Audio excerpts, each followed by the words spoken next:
अरे सर, चालान बंद हो जाएगा तो 13,500 करोड़ रुपए का जो सेंट्रल विस्टा बन रहा है उसका पैसा कहां से पाओगे? सरकार के पास राजस्व कहां से आएगा? अरे खून तो आम लोगों का ही चूसा जाएगा ना।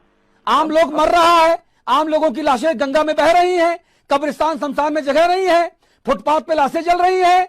और जिंदा अगर तुम जिंदा हो तो टैक्स दो। ये है सरकार भैया। मरने के बाद भी शांति नहीं है। वो ऐड आता ना जीवन बीमा का कि जिंदगी के बाद भी, जिंदगी के साथ भी है। सरकार वही कह रही है, साथ रहेंगे तब भी टैक्स लेंगे और मरोगे तब भी। हर जगह पैसा होगा ही है, पैसा दो जीना है तो। गजब से सिस्टम है हमारा ये। क्या कहा जाए? हाईकोर्ट ने इतनी कड़ी टिप्पणी की। शादाब शम्स कहते हैं हाईकोर्ट प्रदेश चला ले। मैं चुनौती देता हूं, हाईकोर्ट अगर प्रदेश चलाएगा तो आपसे बेहतर चला के दिखाएगा। इतनी लफाजी नहीं होगी, इतनी अंधेरगर्दी नहीं होगी। अगर चीफ जस्टिस बैठ गए ना जहां पर खूंटा गाड़ के, ऐसी की तैसी हो जाएगी अच्छों की। सिस्टम सुधर जाएगा 2 मिनट में।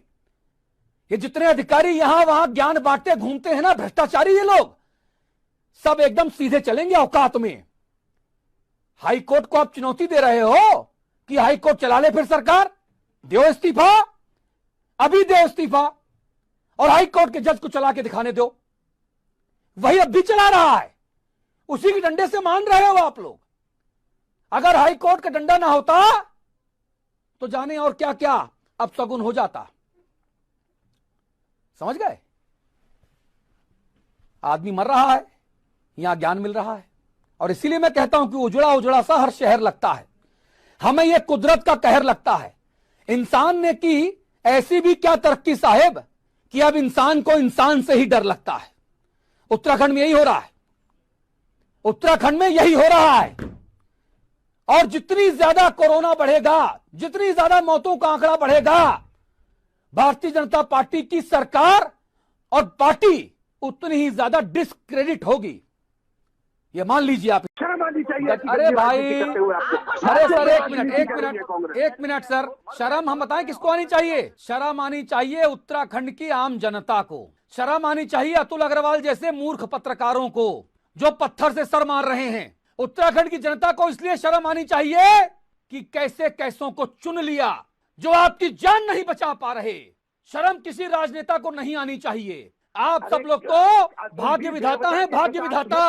आप सब लोग बाबा बद्री केदारनाथ जी के रिप्रेजेंटेटिव हैं। चैनल पे बैठ के सिर्फ बातें कर रहे हैं, काम हम ही कर रहे हैं। मैं इसीलिए कह रहा हूं, शर्म आनी चाहिए हम पत्रकारों को जो सवाल पूछते हैं। शर्म आनी चाहिए उत्तराखंड की जनता को जिन्होंने कैसे कैसों को चुन के सत्ता में पहुंचा दिया।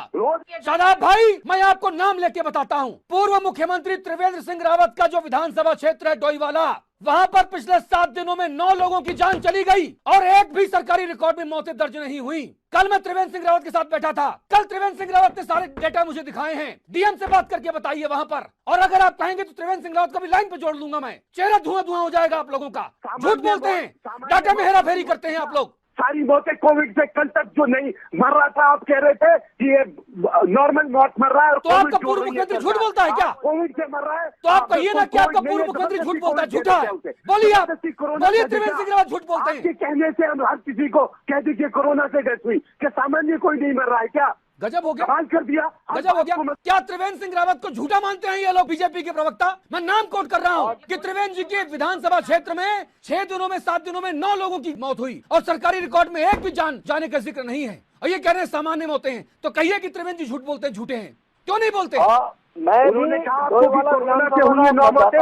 अरे भाई, मैं त्रिवेंद्र सिंह रावत का नाम कोट कर रहा हूं। आप क्या हल्का समझते हैं क्या कथन को हमारे? इन्होंने आप जो कह रहे हैं कि कुंभ को जो टारगेट किया जा रहा है ना, जानबूझ के टारगेट हो रही है, आप कह रहे हैं ना? तो साहब, जो तबलीगी जमातियों को जो टारगेट किया गया था, हमने किया था क्या सर? और किसने किया था बता दीजिए। एक किसने किया था? मेरे प्रधानमंत्री ने बोला हो, मेरे अरे सर, बीजेपी के कमोवेश सभी मुख्यमंत्रियों ने कहा था, त्रिवेंद्र सिंह रावत जी से लेके सभी ने कहा था कि जमाती जो हैं वो कोरोना का स्प्रेडर हैं, जमाती जो हैं कोरोना फैलाते हैं। और बीजेपी वाले सबसे आगे थे कहने में ये बात। क्या बात आप कर रहे हैं? तो इसका मतलब ये मान लिया जाए कि एक आपने एक चीज एजेंडा सेट कर दिया है कि जो तबलीग में कुछ हुआ उसका रिवेंज अब लिया जाएगा हम लोगों। अच्छा, उसका बदला लिया जा रहा है क्या? आप ये कह रहे हैं?